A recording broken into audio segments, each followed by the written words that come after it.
Hello বন্ধুরা, কেমন আছেন আপনারা? আশা করি সবাই ভালো আছে। কিন্তু আজকের এই গল্পটা শোনার পর আপনার দরজায় যদি কোনো কুরিয়ার বয় এসে বেল বাজায়, আপনি দরজা খুলতে দুবার ভাববেন। আমরা সবাই তো উপহার পেতে ভালোবাসি, তাই না? জন্মদিনে বা বিশেষ কোনো দিনে কেউ যদি গিফট দেয়, মনটা ভালো হয়ে যায়। কিন্তু সেই উপহারই যদি আপনার জীবনের শেষ দিন ঘনিয়ে আনে, সেই উপহারের বাক্সের ভেতরে যদি এমন কিছু থাকে যা জীবন্ত, যা শ্বাস নেয়। হ্যাঁ, আজকের গল্পটা এক অভিশপ্ত পার্সেল নিয়ে, যা ভুল ঠিকানায় আসেনি, কিন্তু এসেছিল ভুল মানুষের কাছে। তো হেডফোনটা কানে লাগিয়ে নিন আর ঘরের আলোটা নিভিয়ে দিন। শুরু করছি আজকের সত্য ঘটনা অবলম্বনে কাল্পনিক গল্প। গল্প শুরু হয় অনির্বাণকে দিয়ে।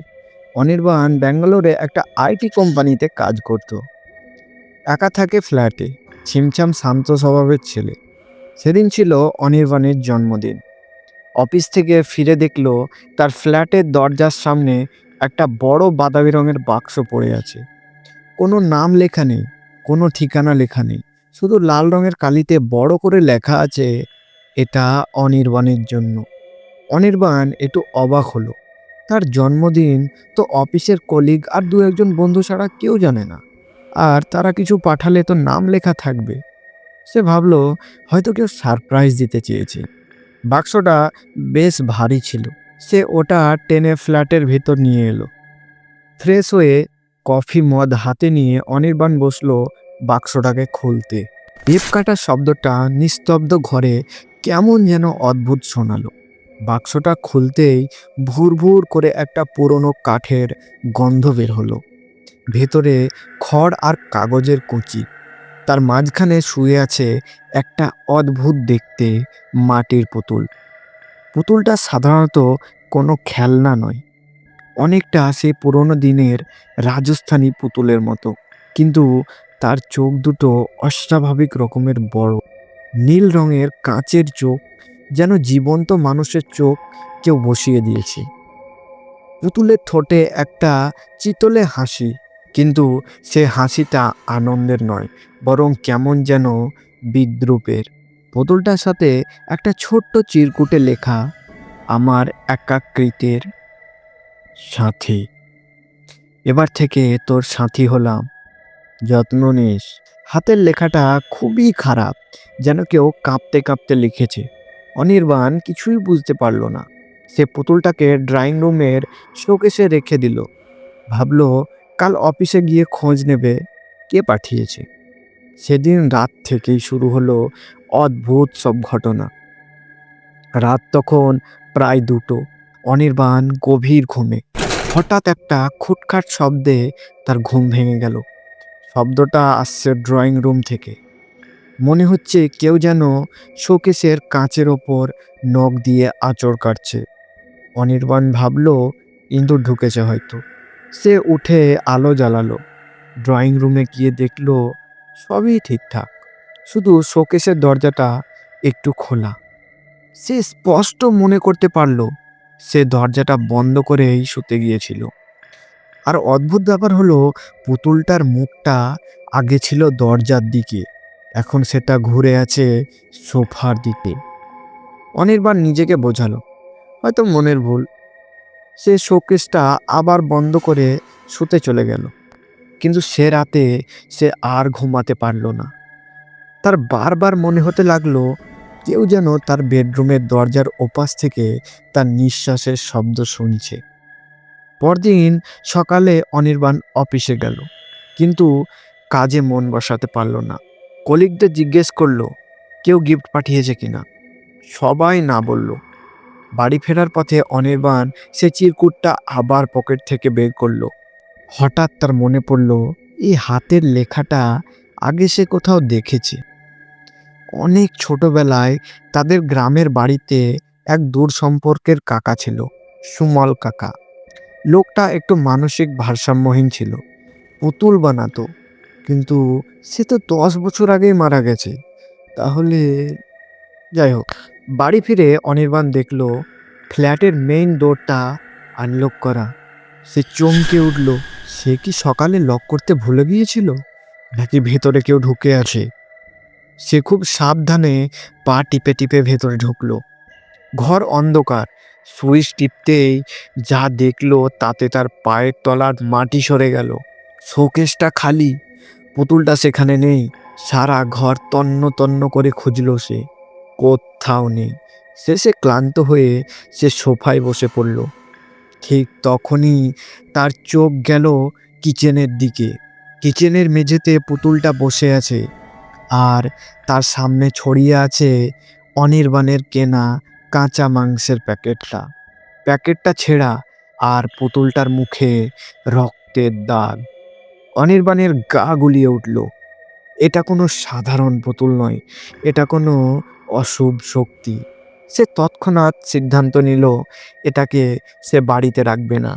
সে একটা বড় প্লাস্টিকের ব্যাগে পুতুলটাকে ভরল, তারপর সেটা নিয়ে নিচে নেমে গেল।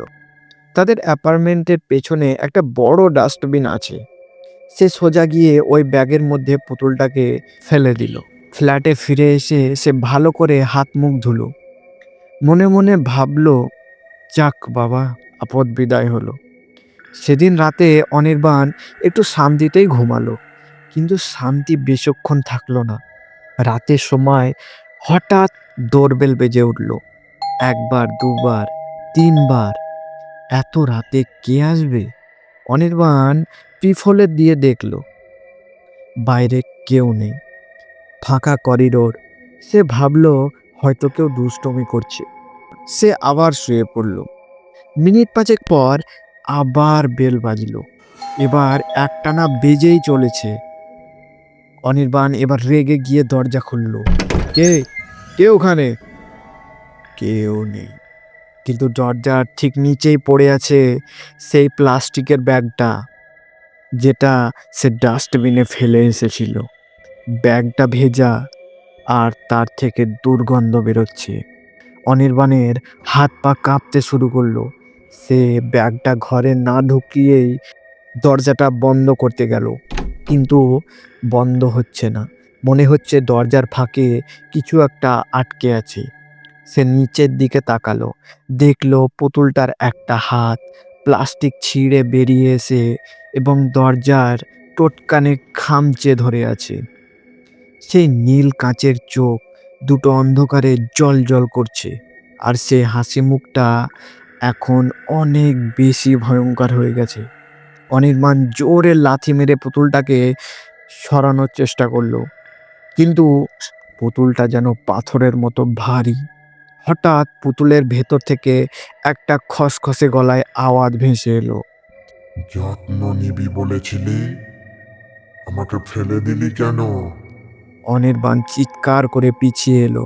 পুতুলটা এবার নিজের হাতে ভর দিয়ে পোকার মতো হামাগুড়ি দিয়ে ঘরের ভেতরে ঢুকতে শুরু করলো। তার হাঁটার ভঙ্গিটা এত বিকট যে দেখলেই হার্ট অ্যাটাক হয়ে যাবে। হাড় মটমট করার মতো শব্দ হচ্ছে তার শরীর থেকে। অনির্বাণ দৌড়ে বেডরুমে গিয়ে দরজা লক করে দিল। সে ফোনে নেটওয়ার্ক পাচ্ছিল না, ল্যান্ডলাইনটাও ডেড। বাইরে থেকে দরজা ধড়াম ধড়াম শব্দ হচ্ছে, সাথে সেই পৈশাচিক হাসি।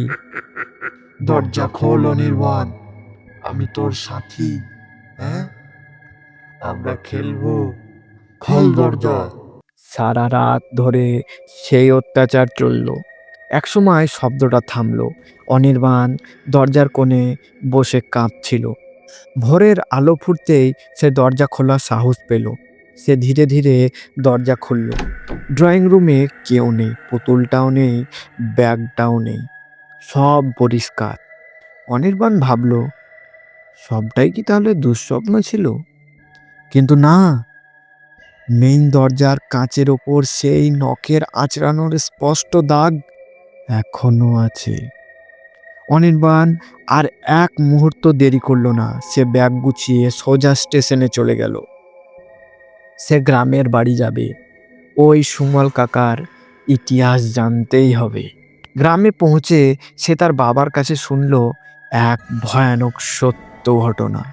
সুমল কাকা ব্ল্যাক ম্যাজিক বা কালো জাদু প্র্যাকটিস করত।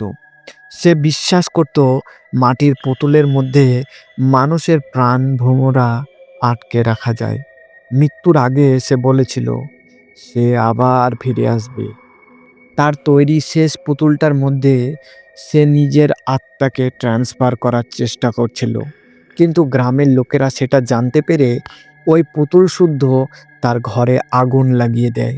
সবাই জানতো পুতুলটা পড়ে গেছে, কিন্তু সেটা কিভাবে অনির্বাণের কাছে পৌঁছালো কেউ জানে না। অনির্বাণ গ্রামে কয়েকদিন থাকলো। সে আর ব্যাঙ্গালোরে ফিরতে চাইছিল না, কিন্তু চাকরি তো ছাড়লে চলবে না। 7 দিন পর সে শহরে ফিরল। তবে এবার সে ফ্ল্যাট বদলে ফেললো, নতুন এক জায়গায় ভাড়ায় উঠল। সে ভাবলো ঠিকানা বদলে ফেললে হয়তো বিপদ কেটে যাবে। নতুন ফ্ল্যাটের প্রথম দিন অনির্বাণ অফিস থেকে ফিরে খুব ক্লান্ত ছিল। সে সোফায় বসে টিভি দেখছিল। হঠাৎ তার মোবাইলটা বেজে উঠল।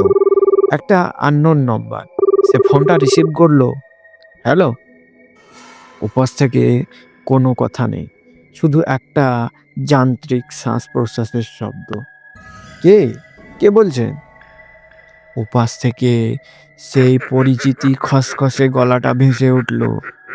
নতুন ফ্ল্যাটটা বেশ সুন্দর রে অনির্বাণ, কিন্তু শোকেসটা একটু ছোট হয়ে গেল না? অনির্বাণের হাত থেকে মোবাইলটা পড়ে গেল। সে ধীরে ধীরে ঘাড় ঘুরিয়ে তার নতুন ফ্ল্যাটের শোকেসের দিকে তাকালো। সেখানে একদম ওপারের তাকে সেই নীল চোখের পুতুলটা বসে আছে। তার হাতে একটা ধারালো কিচেন নাইফ। পুতুলটা ধীরে ধীরে অনির্বাণের দিকে তাকালো। তার প্লাস্টিকের চোখের মণি দুটো ঘুরে গেল, আর পুতুলটা বলল, বলেছিলাম না আমি তোর একাকৃতের সাথী, আমি তোকে ছেড়ে কোথাও যাব না। তখনই লাইটটা হঠাৎ নিভে গেল। অন্ধকারের মধ্যে অনির্বাণ শুধু শুনতে পেল ছোট ছোট পায়ের শব্দ, যা তার দিকে এগিয়ে আসছে, আর সেই সাথে একটা বাচ্চার মতো খিলখিলি হাসি। আয় অনির্বাণ, আমরা খেলি। এরপর কি হলো সেটা আর কেউ জানে না। পরের দিন পুলিশ যখন ফ্ল্যাটের দরজা ভেঙে ঢুকলো, অনির্বাণকে পাওয়া যায়নি। ফ্ল্যাট সম্পূর্ণ ফাঁকা ছিল। শুধু ঘরের মাঝখানে মেঝের ওপর পড়েছিল একটা মাটির পুতুল, যার চোখ দুটো ছিল নীল আর মুখে ছিল একটা বিদ্রূপের হাসি। তবে পুলিশ একটা অদ্ভুত জিনিস লক্ষ্য করেছিল। পুতুলটার গায়ের রং মাটির মতো হলেও তার ত্বকটা ছিল খুবই নরম, ঠিক মানুষের চামড়ার মতো। আর পুতুলটার পরনে ছিল অনির্বাণের সেই একই শার্ট, যেটা সে আগের দিন অফিসে পরে গিয়েছিল। আপনারা কি বিশ্বাস করেন পুতুল কথা বলতে পারে, নাকি অনির্বাণ নিজেই সেই পুতুল হয়ে শোকেসে বসে আছে, অপেক্ষা করছে কোনো নতুন বন্ধুর?